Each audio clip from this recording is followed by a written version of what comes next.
At the epicenter of the war in the Democratic Republic of the Congo sits Virunga National Park, home to the renowned, extremely rare mountain gorillas.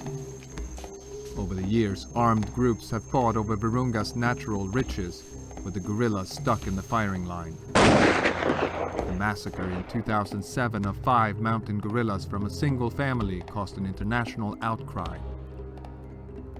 When rebels fighting the Congolese government soon after took over Virunga, the rangers working to protect the gorillas were forced to evacuate the park, leaving the great apes to an uncertain fate. For 15 months we were unable to access the gorilla sector. It was a combat zone. Emmanuel de Merode is the new director of Virunga National Park. Only a few months into his job, he negotiated a deal with the rebels to allow his rangers back into Virunga. This is the first time he's been able to walk around the whole gorilla sector as chief warden of the park. It means that we can check all the schools and patrol posts along the way. Hopefully there won't be too much damage. A descendant of Belgian royalty, de Merode grew up in Kenya. As a young PhD student, he came to Congo, where he expected to stay for 6 months. 15 years later, he's still here. He never thought twice about accepting one of the toughest conservation jobs in the world. Virunga is Africa's greatest national park. It's the biggest honour a conservationist can be given, to have full responsibility over Virunga National Park. Created in 1925, Virunga is Africa's oldest national park, and its 2 million acres have some of the highest biodiversity in the world. But can a park that has been mired in war for decades continue to safeguard its most famous inhabitants? More than half of the world's 700 remaining mountain gorillas live in the Virunga range, which stretches into Rwanda and Uganda. About 200 are found on the Congolese side, in the southern sector of the national park. At least that's what the population was when the rangers were forced to leave the gorillas more than a year ago. Since their return to the park, they've been working on a new gorilla census, worried what they might find. Every day, rangers like Jean-Baptiste Kadega trek into the forest to keep track of the 6 gorilla families that are habituated, meaning they are used to humans. Today, he's looking for the largest group, the Congolese family. Yeah, bamboo shoot had eaten by gorillas. Our family, the big trucks. What is they passed? There are many. The first gorilla is spotted alone, high in a tree. But through the dense foliage, other members of the group soon emerge, including the male silverback, Congolese himself. Gorillas can be identified individually by their unique nose prints. When the rangers left the Congolese family more than a year ago, the group had 31 individuals. When they returned, the rangers made a stunning discovery. The group had grown. 5 new baby gorillas had joined the family.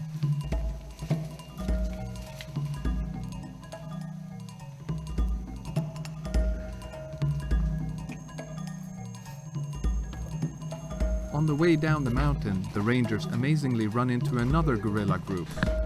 Its silverback, Humba, appears to be following Congolese deeper into the forest to try to steal his females.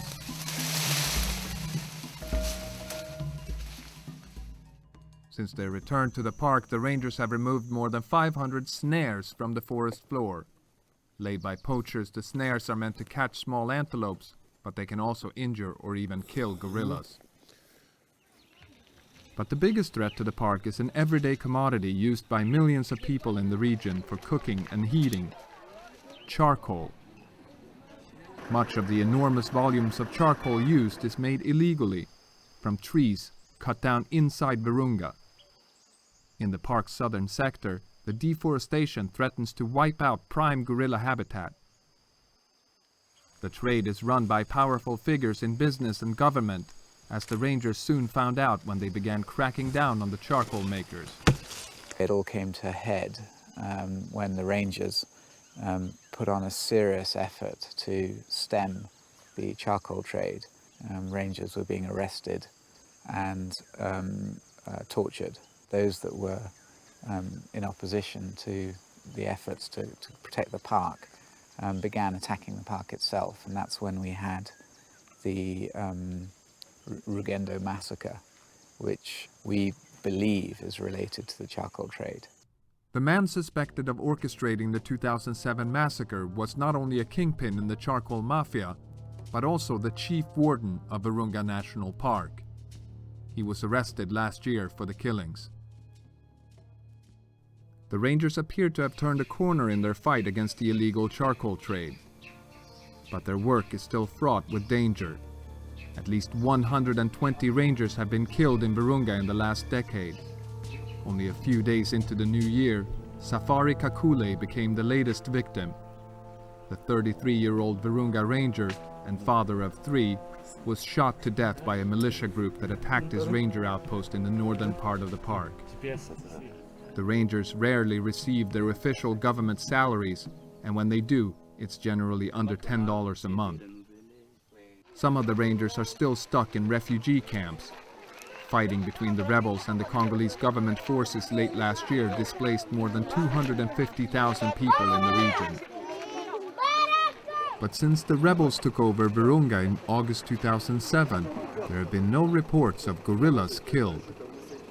Rebel leader Laurent Nkunda says the gorillas are an important natural resource that must be protected.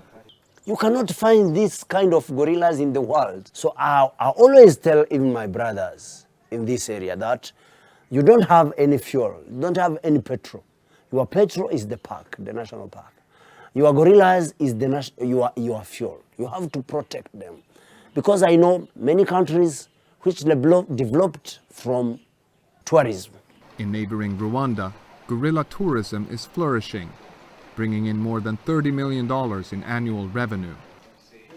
Congo has far more gorillas than Rwanda, but as long as the conflict here continues, tourists will stay away. And the volatile politics show few signs of abating. Since this interview, the rebel movement has crumbled. Thousands of rebel fighters have switched allegiance to the Congolese army. Nkunda himself was arrested in Rwanda and is awaiting extradition to Congo. Government forces are back in control of the area. But Merode says he's only concerned with the protection of the park, not politics. We've been absolutely clear about the fact that we are here because everybody has agreed to allow us to continue our work for the simple reason that it's a job that's apolitical. You can't move the park. The park is here. There is one group whose support the rangers cannot do without: the local people living around the park. National parks may help protect wildlife, but in many poor areas they also deprive rural communities of valuable land. The poor often end up bearing the cost of conservation, and nowhere is this more true than in Virunga, which sits in the most densely populated rural area in Africa. It's surrounded by very, very dense populations, human populations, and the reason for that is that it's incredibly fertile soil. These are some of the richest soil on the African continent. So obviously that puts a lot of pressure on the park. People are short of land. It puts the park under pressure, and it puts us under pressure, obviously, to find alternatives and to make the park viable. During his survey, Merode and his team inspect a water source inside the park. If the infrastructure here could be rebuilt, up to 20,000 people living in the nearby town of Bunagana could get their water from here. The Park Service is also helping to rebuild local schools, many of which have been abandoned or destroyed in the war. A project to produce organic cooking briquettes made from grass or leaves could replace the destructive charcoal practice and create up to 30,000 jobs, says Merode. As the day draws to a close, the rangers arrive at the location where the bodies of the 5 executed guerrillas were found 15 months ago. It's the first time I've been back since we found the bodies. All those people who helped us that day have fled. This place has changed so much. These were all fields back then, but we've had 15 months of war here. The rangers had feared that with the group's silverback among those killed, the Rugendo family had disbanded. But at the Bukima camp the following morning, word comes through from trackers searching a remote part of the park. They've located the Rugendo group. When Innocent Mburanumwe, the head of the park's gorilla monitoring, reaches the area, he finds that the Rugendo family is not only alive and well, it's been joined by 2 silverbacks who are leading the group together. It was very, very exciting to see the family, which we left with 5 individuals. There was no silverback because the silverbacks and Quaker was killed. We was very, very surprised to see those 2 silverbacks. Some nose prints. After 8 weeks and close to 130 patrols, the census is finally completed. And the news is remarkable. Despite the last 18 months of turmoil, the population of habituated mountain gorillas in Congo has increased from 72 to 81. With 120 non-habituated gorillas, the total number of gorillas in Congo is now an estimated 211. I think what we have here is a tremendous piece of good news, and it's good news that's the result of years of effort and sacrifice on the part of the Congolese, particularly the rangers. A population as vulnerable and as endangered as the mountain gorillas has actually increased. It's quite spectacular. But people don't want their mountain gorillas to get destroyed. They don't want those populations to get killed.